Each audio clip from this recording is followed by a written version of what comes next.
these hate speech laws wind up being avenues for censorship. That's where this is all headed, and it's a dangerous slippery slope. The left will tell a lie, big mainstream media will report the lie, big tech then amplifies the lie, and then when you tell the truth, they call you a racist. Quoting scripture is now somehow a crime. This is always where it leads. It is never good. So yeah, we're very concerned about that. And I always say not all Democrats are crazy, but the left that controls their party is. Are you concerned that just north of here, and I'm just an hour flight away from here, we could be starting to see censorship? Yeah, very concerned. We get real nervous when we see this.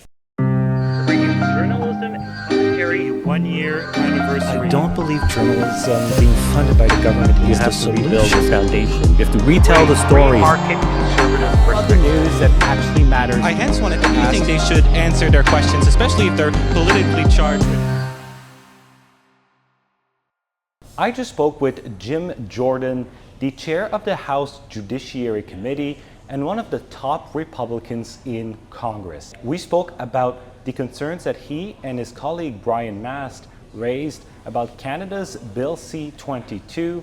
We also talked about the rise in censorship in Canada and the UK and the concerns he has about that. And I asked him what conservatives can do to win elections, because conservatives in Canada, well, they have lost the last 4 elections, including 3 elections to Justin Trudeau, while Donald Trump has won presidential elections. And this changes everything, because we now have top American politicians on the record speaking out against Mark Carney's agenda. And this comes amidst Canada being under fire, no pun intended, by America for the wildfire smoke that has entered their country, as well as a Canadian woman in the US allegedly assaulting a child for wearing Trump gear. So without further ado, here is our interview. Chairman Jordan, thank you so much for sitting down. You and your colleague Brian Mast, you sent a letter to Canada's Public Safety Minister, Gary Enengasangari, sharing concerns about Bill C-22, the Lawful Access Act. And you said you were concerned about the security and data privacy risks that this would pose to Americans. This bill was very controversial in Canada. It got a lot of pushback. And amidst this, the government did make some amendments to the bill, though they then went and proceeded to shut down debate on the bill and rush it through the Senate to the Senate. And some critics say that the amendments that they made don't go far enough and that they're rather cosmetic. So why are you, as a prominent American legislator, concerned about Canada's Bill C-22? Because it'll impact Americans. Well, first of all, we're concerned in a broad sense with the ability to have not be censored, have free expression and privacy rights for everyone, certainly for Western culture. I mean, one of the hallmarks of Western culture is you can have free debate, open debate, and not be censored and not have your communications accessed by government unless there's a real reason and there's a warrant and probable cause and everything else. So we're concerned in a general sense, but also in a specific way. Americans communicate with Canadians all the time. You travel to Canada as American. Are Americans in jeopardy of their privacy, their communications, their Fourth Amendment liberties that we have under our Constitution? Is there a concern there? And we're seeing this infringement on American liberties and, frankly, American companies being required to do things all kinds of places. I mean, Europe has the Digital Services Act, the UK has the Online Safety Act, the Digital Marketing Act in Europe, in the European Union, all designed to shake down American tech companies and ultimately, I think, lead to some kind of censorship, not only, again, in Europe, but potentially for Americans. So it's a general concern we have on the Judiciary Committee, and we've done a lot of work in that area.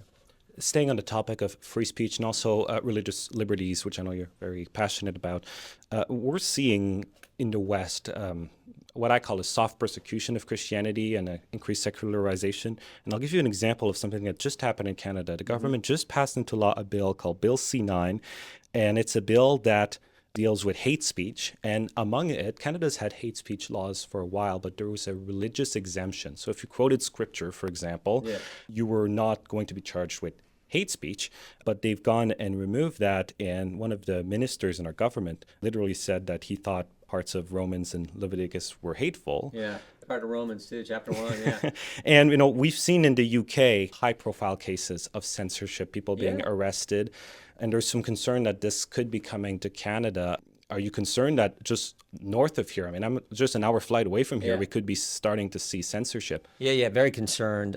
It's funny you bring it up because we had I'm trying to remember her name, but she was a member of one of the Norwegian, Scandinavian countries, maybe Norway, one of the Scandinavian countries, and she testified, a member of their parliament, and they went after her for quoting scripture, if I remember right. She was a powerful witness, wonderful, wonderful Christian lady, but testified in our committee, I think last year.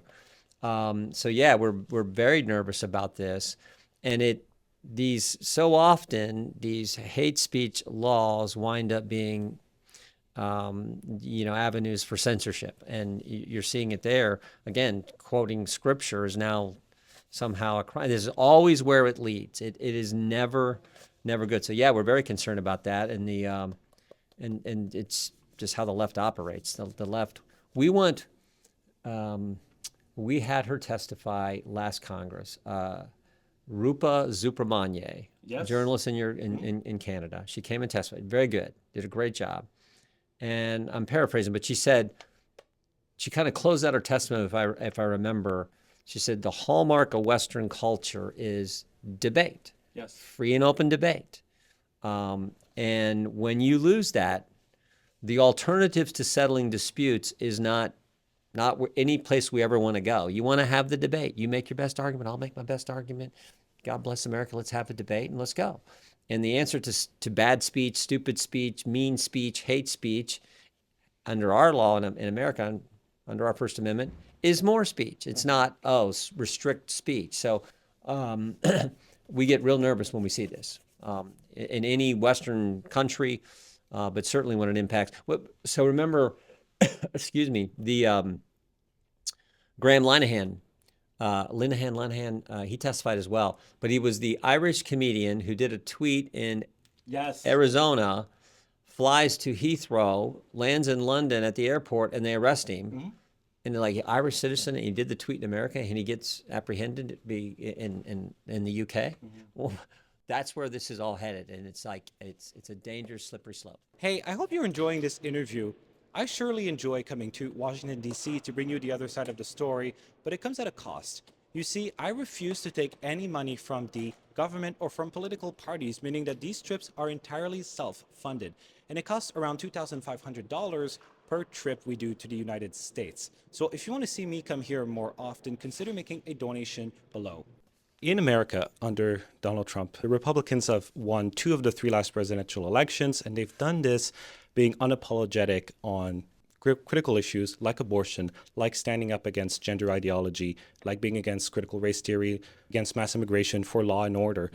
In Canada, our conservative movement party has had an historic trend of trying to shy away from controversial issues just to focus on affordability. And they've gotten a bit better, but traditionally they've not been very strongly opposed to immigration, not opposed to abortion. It took them a bit of time to become opposed to gender ideology. And in some provincial parties, they actually abet the left.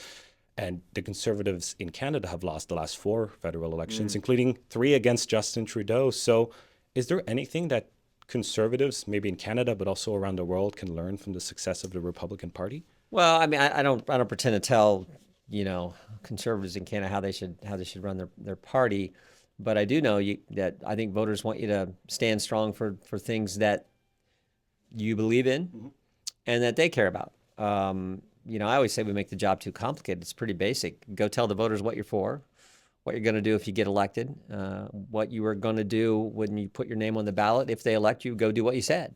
And President Trump has done that. So I do think voters appreciate that.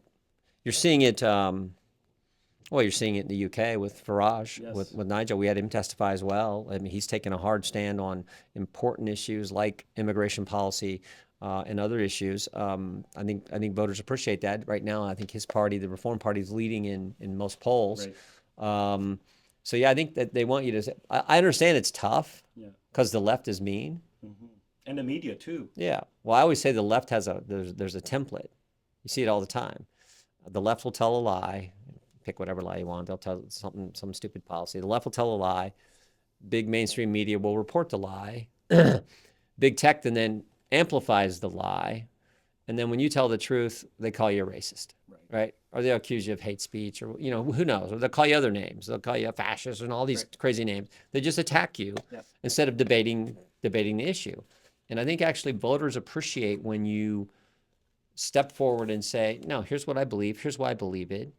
And you're willing to take the shots. I mean, so I always say someone's lying about me every day. It's just part of the job. I'm sure they do the same about you. They attack you because you come from I've been called all sorts of names just for being here today. Right. You're getting called more now. You're talking to me. God bless you. So yeah, I think they appreciate people who take principled positions and fight for common sense. My last question, going to be coming soon to 2 years of Trump. There'll be 2 other years. Where do you think the Republican movement, which has been defined by MAGA for a decade now, where do you think it goes next? Well, I think what President Trump has done, and I so appreciate his leadership, is stood up for common sense. He's made our party, and I always thought we should have been this, he's made our party much more populist.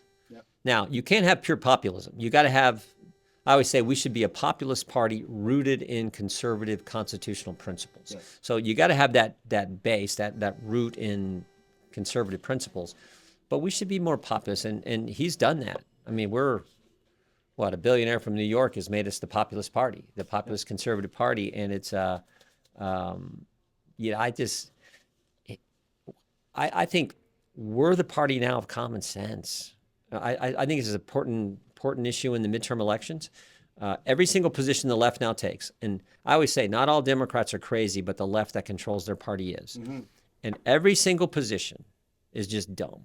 It's dumb to defund the police. It's dumb to defund ICE. It's dumb to say men should compete against women in sports. It's dumb to have sanctuary jurisdictions. It's dumb to shut down the government last fall for 40 days, this past spring for 70 days. It is just, it's just stupid to let a Chinese spy balloon fly clear across the country and then shoot it down. Like, I'm just a country boy from Ohio. I think I'd have shot it. I think I'd have shot it down before it went across the country. Trump would have, but Biden let it fly clear across the country. So you can just go issue by issue. It's like those are all stupid positions. We're just for common sense. And President Trump is, in a clear and I think convincing way, showed the country that common sense policies are good, and that appeals to all Americans. Someone said we're the Republican Party is no longer the wine and cheese party. It's now the beer and blue jeans party. And there's a lot of truth to that as well. Well, Chairman Jordan, I really appreciate you taking some time. Thank you so much. Thank you. Keep up the good work. Yes, we will. Thank you so much. And this sums up our interview with Congressman Jim Jordan. I hope you liked it. If you did, be sure to like and hype the video, hit the notification bell, subscribe, and consider getting a paid channel membership or making a donation. It costs about $2,500 to come to the US to do these videos, and I'm hoping to do a lot more of them. So your support goes a long way because we take $0 from the government and we never will. Until next time, God bless.